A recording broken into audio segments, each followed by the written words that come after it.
किस वजह से आए आप, क्या सोच कर आए हैं? आप पत्रकार हैं, आपको नहीं वजह बताएं? ये बताइए आपके दिल में क्या है? 1 महीना हो गया, मांगे पूरी नहीं हुई। आप समझ लो बात को, सारी वजहें आपको भी पता है। अगर ये देश की बेटियां हैं, ये कोई सामान्य बेटियां नहीं हैं। और बेटियां तो बेटियां होती है, ये वो बेटियां हैं जिन्होंने देश के लिए जिस उम्र में खेलने कूदने का समय होता है, उस उम्र में कठिन परिश्रम कर अपने खून पसीने से देश के लिए मेडल जीत के लाया।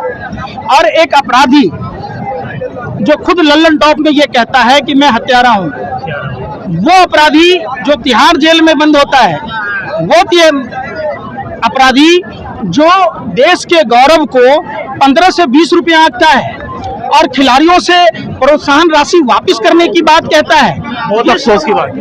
अफसोस नहीं, शर्म की बात है। जिस व्यक्ति का अगर खून नहीं खौला, समझो वो खून नहीं पानी है। ये देश के मान सम्मान की बात है। और आखिर भारतीय जनता पार्टी के तमाम वो नेता चुप और मौन क्यों हैं? स्मृति ईरानी हो, प्रधानमंत्री जी हो, गृह मंत्री जी हो, या तमाम जो लोग जो सेल्फी लेते हैं, देश की बेटियां जब तिरंगा का सम्मान बढ़ाती है तो कसीदे करते हैं, आज वो चुप और मौन हैं। हम पूछते हैं कि क्या ब्रजभूषण शरण सिंह जितने पैसे देश के खाए हैं, उनकी तो कोई प्रतिभा तो है नहीं, उन्होंने तो मुफ्त के खाए हैं। एक अपराधी देश की जनता के टैक्स के पैसों से बेतरतीब तौर पर उसके भी जितने वेतन भत्ते उन्होंने सरकारी खजाने से लिए हैं, वो वापस होने चाहिए। दे हिम्मत है तो छठी रात का दूध याद आ जाएगा, पतलून गीली हो जाएगी। तो वापस करने, वो तो इनकी मेडल माफी, 15 रुपए के मेडल वापस के, उनके करोड़ों रुपए जो लिए हैं वो वापस होने चाहिए। आज तक ब्रजभूषण शरण सिंह ने वेतन के नाम पर, भत्ता के नाम पर कितना पैसा लिया है? वो पैसा उनके पिताजी का नहीं है, वो पैसा हम देश के 143 करोड़ जो आबादी है, जनता है, उसके टैक्स के पैसे हैं। तो ये पैसे वो वापस कब करेंगे? सो पूछिए उनसे, हिम्मत है? चमड़े की मुंह है, जो मर्जी बक दिए। और वो भी टीवी पर भारतीय जनता पार्टी का चाल चरित्र चेहरा की बात कह रही थी, ये उनका चाल चरित्र चेहरा है। आज तक नारियों के सम्मान में कभी भी कोई भी भारतीय जनता पार्टी का नेता नहीं बोला, तो ये कम दुखदाई है क्या? जले पर नमक छिड़कने वाली जैसा है।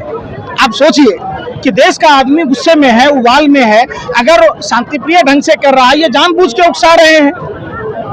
ये देश आपके पिताजी ने दहेज में नहीं लाया था, ये हमारे आपके बाप दादाओं ने कुर्बानी दी है, गोरे अंग्रेजों से 2-2 हाथ की है।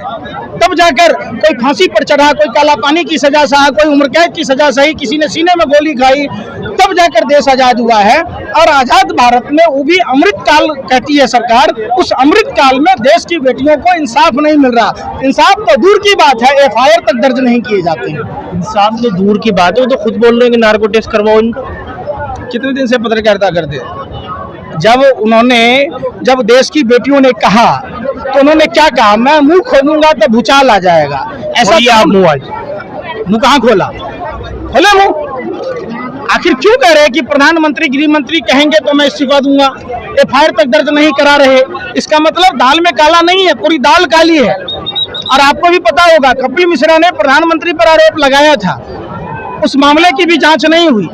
प्रदीप शर्मा IAS का क्या हुआ, इसका भी पता नहीं चला। तो ये सारे चीजें आप देखिएगा, संज्ञान में लेने की बात है। और देश में कई ऐसी घटनाएं हुई हैं। निर्भया कांड के बाद ये हुआ था कि निर्भया फंड रिलीज किया गया था कि जब भी अब कोई कानून बनेगा, वो कानून बना क्या? दिल्ली में 13 किलोमीटर तक, 16 किलोमीटर तक घसीटता रहा भारतीय जनता पार्टी का नेता। हाथरस की घटना आपको पता होगी, किन किन घटनाओं की बात कहें? तो यहाँ जाति और धर्म की बात नहीं है। देश के लोगों ने रोटी की लड़ाई लड़ी, और रोटी की लड़ाई में जीत जैसे हासिल हुई, वैसे ही बेटी की लड़ाई पूरा देश लड़ रहा है। देखिए, पूरे देश के कोने कोने से लोग आए हैं और स्वेच्छा से आए हैं। ये कोई भाजपा का रैली बोल लेंगे कुछ अखाड़ों की महिलाएं, क्या वो तो बोल रहे हैं कि ये पूरे हरियाणा के पहलवान मेरे खिलाफ नहीं है, कुछ एक ही अखाड़े के पहलवान। हरियाणा का हूँ मैं, हरियाणा का हूँ। अरे भाई, मैं देश का हूँ। ये बेटियां भी देश की हैं। तमाम ये लोग पूछे कहाँ के हैं, ये कहाँ के हैं, ये कहाँ के हैं? तो आप जब देखेंगे पूरा देश है। ये सिर्फ देश में निगेटिव फैला रहे कि पूरा देश का समर्थन नहीं है। मैं खुद बिहार से हूँ और हमारे यहाँ के हजारों लोग आए हुए हैं, तो क्या आप कहेंगे उसको? बेटियां तो बेटियां होती है, चाहे बेटियां किसी की भी हो, इंसाफ मिलना चाहिए। आखिर प्रधानमंत्री को पालमान बेटियों का न पौ बोला जा रहा है, न गौ बोला जा रहा है, न महिलाओं का मां बोला जा रहा है, न कुछ बोला जा रहा है। अगर आपके बारे आप बोल रहे, मैं बिहार का हूं, उनसे अगर सवाल पूछेंगे आपके बारे में, ये तो बिहार से प्रदर्शन प्रोटेस्ट कर रहे हैं महिलाओं को इंसाफ दिलाने के लिए, तो आप तो कहेंगे आप तो शाहीन बाग में भी थे, आप तो जामिया में भी थे, आप तो किसान आंदोलन में थे, आप तो आंदोलनजीवी हैं। अच्छा, आप दलाल जी भी हैं? नहीं था। अब प्रधानमंत्री कैमरा जी भी हैं, फोटो ले रहे थे, तो जरूरी है कि बनारस में भी फोटो लीजिए, गुजरात में भी लीजिए, कर्नाटक में भी लीजिए, दिल्ली के चुनाव में भी लीजिए। जब घर का तो क्या है, जुमला जी भी हैं कि हर स्टेट में जाकर झूठ बोल के आते हैं। अब बहुत हुआ नारियों पर अत्याचार, अब की बार भाजपा सरकार, अब लोग कह रहे हैं देश के लोग, बहुत हुआ बेटियों पर अत्याचार, आओ भगाएं भाजपा सरकार। आप उससे पूछिए सवाल, है हिम्मत आप लोगों को भी? कोई भी मीडिया यहाँ आके नहीं है सवाल पूछता भाजपा विधायक सांसदों से। देश भर के तमाम भाजपा के सांसद हैं, कम से कम महिला सांसदों से तो पूछ लीजिए कि अगर आपकी बेटियां भी आज सड़कों पर न्याय की गुहार लगा रही होती, तब भी क्या आप एसी में बंद होते? ये तमाम बातें पूछी जाती। आप सवाल पूछिए। देखिए, हजारों की तादाद में लोग आए हुए हैं। उनका कहना यह है कि जब तक ब्रिजभूषण शरण की गिरफ्तारी नहीं होगी, जब तक हम ऐसे ही सड़कों पर लड़ाई लड़ेंगे। ऐसी वीडियो देखने के लिए वीडियो को लाइक करें, शेयर करें, चैनल को सब्सक्राइब करना बिल्कुल न भूलें।